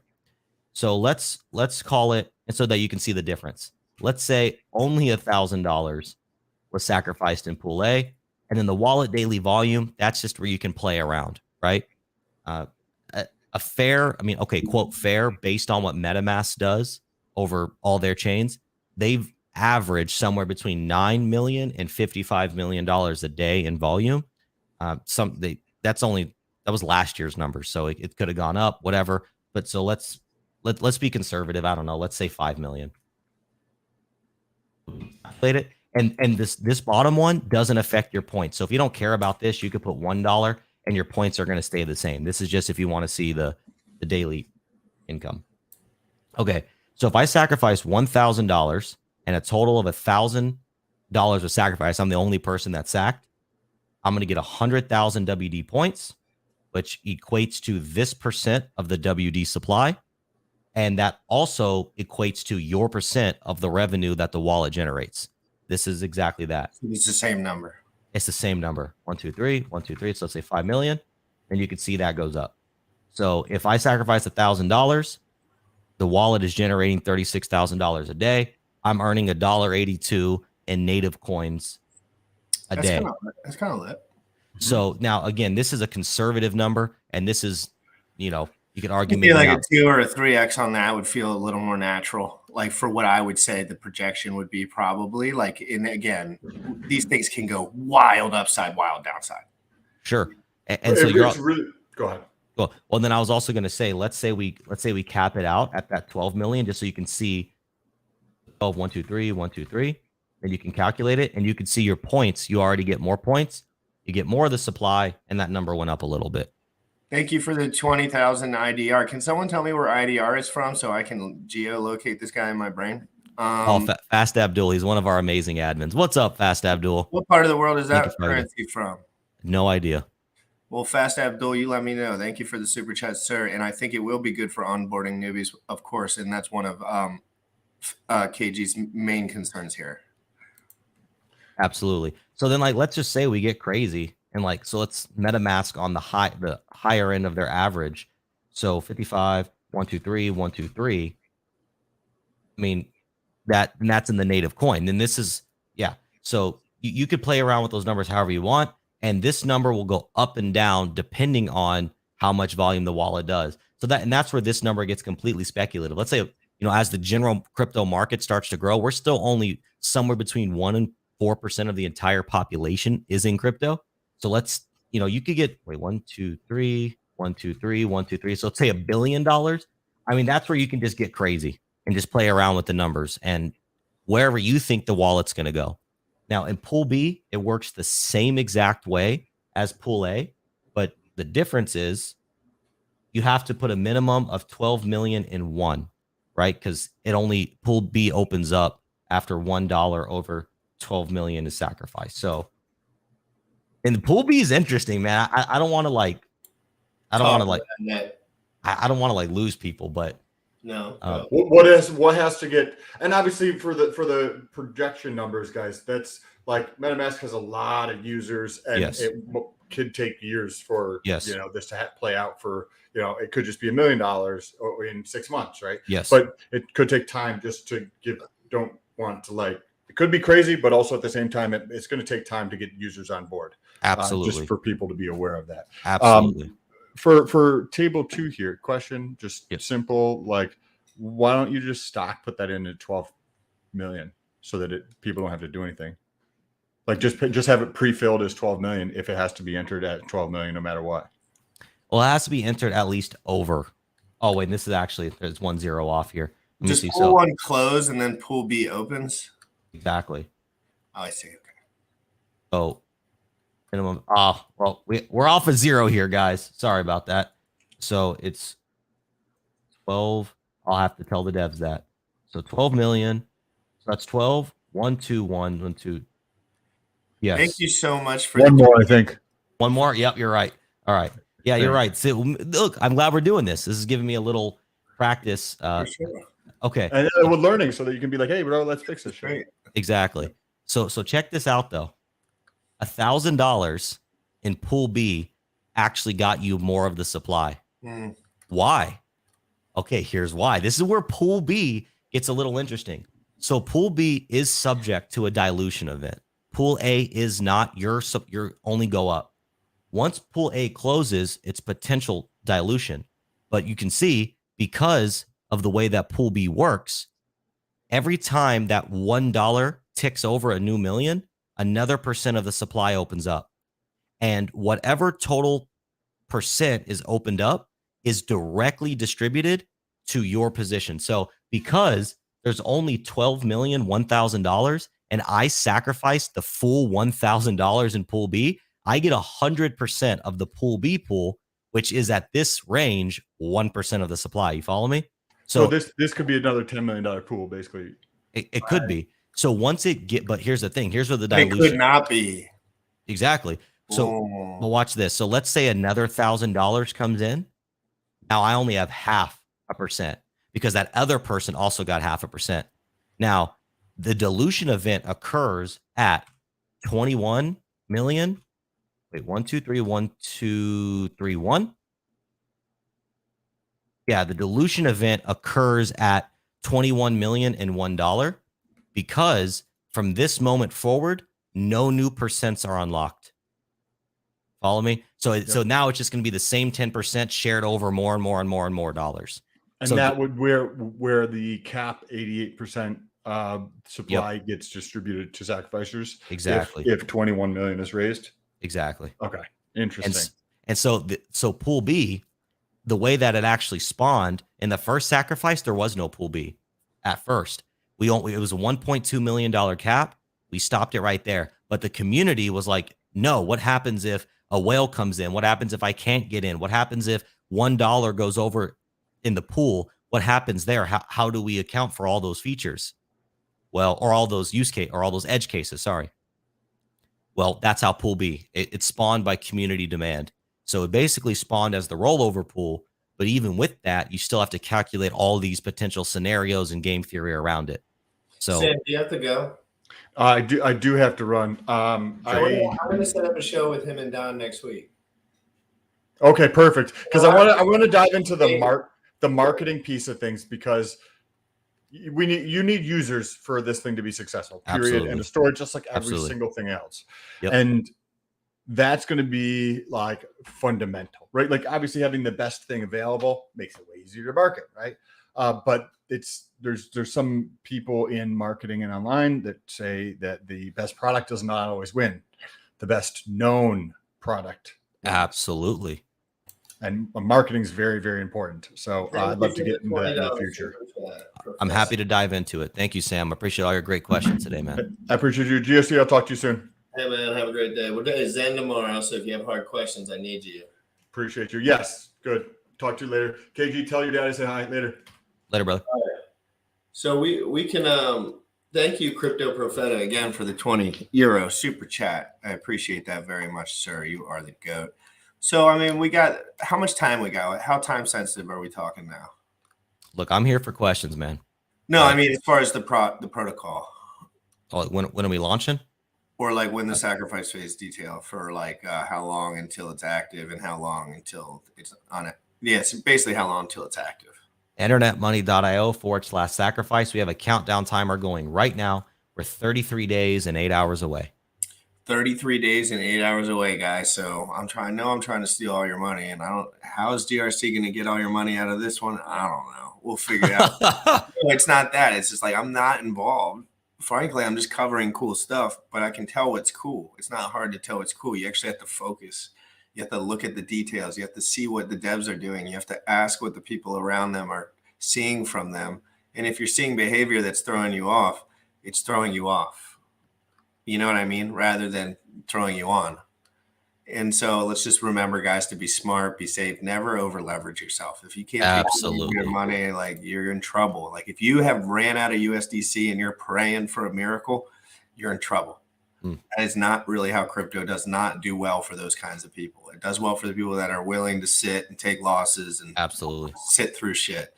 It's about emotional fitness at the end of the day. And I think a lot of people are starting to realize that in you, like, and a lot of the guys that are going to be more popular in the future, it really has to do with leadership. It has to do with being able to say the hard things when you have to. And it has nothing to do with whether people like me or not. Because at the end of the day, I could have been a little cheerleader my entire life, but I just grow and change and learn. And I want to show people that part of it. Like I want to show people the real deal part of it, like the liquidity providing. That's what I'm here to do. I'm not here to serve anyone's use case. I'm here to teach new people what's going on so they don't get sharked by all these guys for real. Like, because these guys are dangerous. And I say dangerous because they're lethal. They have a lot of money and they're not afraid to use it. sure. Right? Absolutely. So I think it's important that everyone stays really safe and realizes like people with big money can make moves and stuff. So try to use protocols a little more community driven. A lot of us like Hex, very community driven. A lot of us like Icosa and Hedron and Maxi. There's lots of community there. So try to keep an eye on the community aspect of it because it really is the key feature. One of the reasons I'm not super impressed with Ethereum proof of work, the fork, is because frankly, I don't see any community. And that's from my eyes though. I don't know if that's necessarily true, but like from what I see, I'm like, man, I don't really see what I would like to see. I wish, but that's okay. That doesn't mean things are not still hosted on the internet and they'll still go up in price. And I think you've answered pretty much everyone's question. Like we answered, I mean, Sam went pretty good in there. I mean, I'm here if anybody has, like, if the chat has any questions. Look, I understand that there's concerns, confusions, whatever the right word is around the second sacrifice. I understand that it's fine. Like I'm open and willing to address any possible question anybody has. I'm not afraid to talk about anything, and I will not take offense to it. These concerns. What do are you real think and about valid. the short-term price action of Hex and Hedron? I would like your opinion on that if you have one. You might not give a shit. You might just hold it. Like some people just not so actively moving on stuff. But we saw a double. That's enough to make you crack your computer open. So what do you see there? And then I would like to mention what I see there. So I'm not sure. Again, like I like to say, I'm not. Fast Abdul is hilarious, bro. Dude, With all these different currencies. I like this. What is the DZD from? I love Fast Abdul, He bro. must be a Forex guy. Oh my God, you're incredible, dude. Thank you so much. And we're learning. What's the DZD? Who gets the DZD? Who's going to say the answer in the chat for where the DZD is from? Oh my God. All right. So get back to that question if you don't mind. Thank you, Fast Abdul. Yeah, sure. So, I'm not the TA guy on my team, but the TA guys that I trust, they're leaning towards bull trap right now. Again, I don't know that for a fact. I trust what they say. It is cool to see some positive price appreciation. Community morale is up. I love community morale. So I'm hoping it continues. I mean, I'm a Hex holder. I wouldn't mind my bag to go up. I agree with that sentiment. And what I see with the numbers, like we got stakes coming out and we got everyone FOMOing in on a potential fake out from the Fed. Everyone's kind of and this is not all derived from my brain. I talk to a lot of smart guys. So like what I'm seeing here is like someone's testing the water to see what people are willing to do behind them a little bit. And then there could be a Fed rate reversal, which would be best case scenario for whoever made that move, because no one can really predict that. And that's coming up in a week. But it's nice to have nice plump liquidity. There's lots of stakes coming out. So when you're looking at Hex, what are you looking at? Stakes coming out. That's what you're always looking at, and if you see big, ginormous stakes coming out and the price pumping at the same time, question that. Question in your eyes. Say, hey, are they plumping this thing up? Because remember when I said about liquidity, 7, 15, $20 million in liquidity in the pool. People with big stakes can't just dump their shit. Trust me, it would cause mayhem. So what do? They plump it up a little bit, let's see what's going on. And then best case scenario, Fed rate reversal up and to the right forever. You know what I mean? But that's not what I see. I see more elongation in the bear market. I see returning to 3 cents very shortly. And that's my personal opinion. And I think people are trading out of Hedron, which is the more bullish asset at the moment, in my opinion, to put that cash into a fake pump on Hex. Maybe I say fake, but whatever you think it is. But really, they're losing a premium there on the Hedron, and they don't realize it because they're just, they feel like, hey, I'm going to move some of this over to Hex. And then we get a little jerk out, and then you realize, man, Hedron was still ready to run the whole time. But we had the little, so just be smart, guys. Make sure you have USDC on the sidelines and don't over leverage into positions. That's my 411. I will trust you have your finger much more on the Pulse. Oh, I missed it. Pulse than I do on the Hex Hedron ecosystem. I'm neck deep in the internet money development swamps. So for me right now, it's a little hard to focus on other markets. Like I'm just so deep on what we're doing. I trust your perspective and take on that much more than my own at this moment in time. And it's just from what I see with the Feds, right? So like if the Fed came out with huge news, like that would be the thing that would like change everything. But until I see something dramatic, there's no sustainable buy pressure that can come in an asset that, in my opinion, unless it's done by somebody or a group of people that just have endless cash, which is also fair to say could happen at any moment, because we are dealing with assets that are light enough. $10 million in liquidity is $10 million in liquidity. Whether you think that's a lot or a little, I think it's a little. For all things considered, yeah. 10 million is like it's all subjective, because 10 million to the person with only $2,000 in their bank is life-changing wealth. And look, I'm not shaking a stick at 10 million. Okay, sure. Like Don might say, if you come to my doorstep and drop 10 million in a duffel bag, I'm not mad at that. Yeah, but if you pull 8 million of it and then do a $300,000 buy and then restake the liquidity at the next buy wall, that's what happens. And that's how it works. And talking about the specifics of that can get a very controversial, right? Because it's not the pretty truth that people really, not that it's not amazing. Like, I think it's frankly awesome. People, liquidity to the upside, playing with that stuff, freedom to the people to do what they wish. But don't put all your eggs in any one basket. That's not fair for your emotional state, like in my opinion. See what it does to the Bitcoin maxis. They'll never give up, and they still have a lot of good things going for them, in my opinion. Sure. But anyway, I'm going to sign off just because we've been on for an hour 48. Like, it's been incredible. Probably my favorite show in a while. You're the first guest we've had on in a week. Oh, really? Yeah, we've been just kind of chopping up and learning, trying to figure everything out without any, I bring up Zen, I bring up Hex, people go nuts, they slander, all the shit. So like me and Sam have been trying to work together just to kind of work through it, and not because what they want you to do as a YouTuber is succumb to your bias, right? People want you to succumb to your bias and become one-sided so they can say you're incorrect. Because at the end of the day, I'm not incorrect because I'm not one-sided. I'm open-ended. Like, I don't feel like I need to be a part of any one direct group in order to be successful.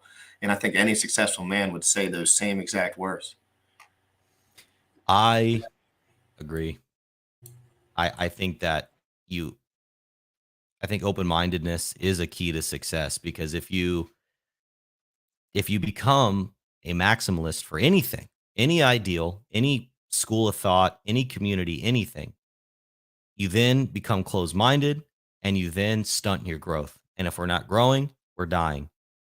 There's too much going on in this world to hyper focus on any one thing.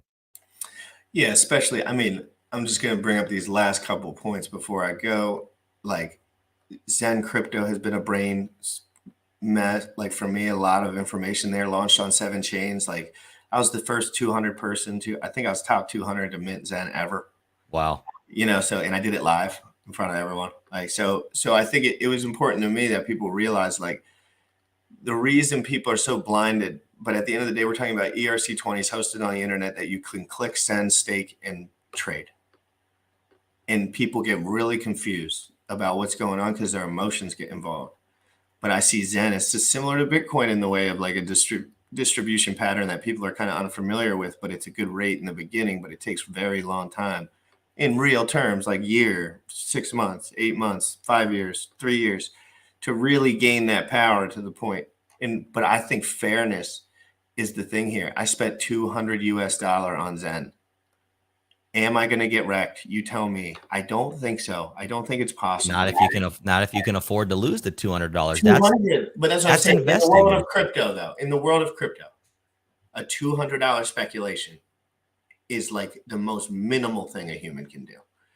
But I've seen people do $50,000 speculations on a YouTube video. Right. But that it goes back to the principle of, and I know it's cliche, but don't invest what you can't afford to lose. And if you always maintain that principle, then you're never going to get wrecked. You can't. Exactly. It's not possible. You can't. Because you have more USD on the sideline leveraging the other side. If the asset has any flexibility whatsoever, you can just buy the bottom of it. Sure. And then you can do the reverse. When things get out of hand, you can take 10%, 20%, move it back into your USDC pile, make sure it's a little bit looking plump when things are getting hairy, because volatility, as Richard Hart told every one of us very clearly over the last 5 years, is a part of the game. And low liquidity assets are the game as far as getting in early to low liquidity assets that have product market fit. But in the case of Zen, the one game changer, in my opinion, so far is like you can't really buy because the liquidity is not plump enough. And it's like not minted on the market yet. But anyway, and then BNBP, I wanted to mention that one more time. If you're in here and you like BNBP, I want you to spam some shit in the telegrams. I want Jacob know. We were trying to get on there. And Jacob already knows. Like, and people in the telegram, I'm all up in that telegram, and they are saying we like KG, we all the good stuff, normal good stuff. So they're working hard right now, doing a million things, but they are adding tokens as well. Like, that's one of the million things that they're doing. So, but they just launched, and so Jacob's in a full frenzy. But anyway, I want to see some synergy there, and I think that we can do really awesome things having some use case tokens spinning on that wheel where other people can maybe get a little bit of it because it is liquid. That is one of the reasons that it's cool. And then you can spin it into a use case. I like it, guys. BNBP, we got Internet Money Wallet founder here, KG in the house. We're going to have Don and KG on next week when I can get them both together and us at the same time, hopefully. And having founder of Zen Crypto, Jack Levin, on tomorrow. So that'll be interesting. KG, you got any closing words for the people? Maybe a last message or whatever? Sure. So to finalize my point, I wasn't just to everybody listening, because I see Brissology in the chat. What's up, Briss? Mad respect. Whether it's Internet Money, Zen, Hex, Ethereum, I don't care what the token is. When you're out here operating in this crypto space, only operate with money that you can afford to lose every single penny. I don't care. Every single penny, the moment you invest it, consider it gone. And if you can't, not financial advice, friendly advice, probably shouldn't make that investment. I don't care what the asset is. With that said, I appreciate everybody tuning in. GRC, I appreciate you. I appreciate Sam. InternetMoney.io. Join our Telegram. We're very, very active there. We're happy to answer all questions. Jump into a voice chat. We've got amazing admins all over the world. Can you drop the Telegram in the chat, or just drop it in the private chat and I can spread it to all guys? Join their Telegram. Join all these Telegrams. When people are talking about Binance, guys, and they say, hey, Binance is a scam chain, just look at them and say, you don't know one thing that you're talking about, because this is just like every other fucking chain. Use your brain. They got hacked for like 900 million. Shit never even went down. Shit's still pumping. So there's versatility. There's different use cases. There's different levels of centralization in a lot of these layer ones. but they stay up and they have billions of dollars running through them. Do you like billions of dollars? Do you like more users? Some people, I don't know. It's starting to feel like I can't tell what people want anymore. But anyway, thank you so much, KG. I appreciate you. I can't wait for your wallet. I hope it's the future of crypto. And I hope it's something to support. I can support it until the end of time. It will be, and you will be.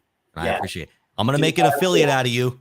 No, you will. And then I can like keep it safe and secure and everything gets hammered out. Like that can be the wallet like of the show. Like I won't have to worry about that. And that makes my life easier. It does. Like trust me. You could be on the show and be like, oh, how do I do this? You could literally hit me up and you'll get the founder to respond to you. And I'll have it here all the time. Like if everything's safe and secure, like it'll be a part of the branding moving forward. Because again, imagine if I was talking to the MetaMask dude one-on-one. I mean, I like MetaMask. Like I don't think it's amazing, but I like it. So but those guys are like, who knows who the fuck they are? You know, I don't know. I know on Twitter they're crazy, but have an amazing one. They did not got Heckwa's bridge on BNAB. Anyway, guys, have an amazing day. I want that BNBP spinner back up. So everyone spam the BNBP chat. Get that spinner back up. I want to see IM on there. Bad. Let Not them gonna know. lie now. That's like one of my little side goals. So everyone have an amazing day. DeFi proof. KG, you're the GOAT. Great to meet you. Thank you. You too. You already know what time it is. Crypto in the morning. Crypto in the morning. Crypto in the morning. Waiting on phone. Crypto in the morning. Crypto in the morning. Ready to take notes. Crypto in the morning. Crypto in the morning. Crypto in the morning. Waiting on phone. Crypto in the morning. Crypto in the morning. Ready to take notes. Smoking a blunt on my way to the gym. 11 a.m. and I'm already tuned in. Got me some hacks and I'm making a state. Got me some hedge on, I'm making it rain. Pay me some maxi and that's just in case. GymRatCrypto sent me to show you the way.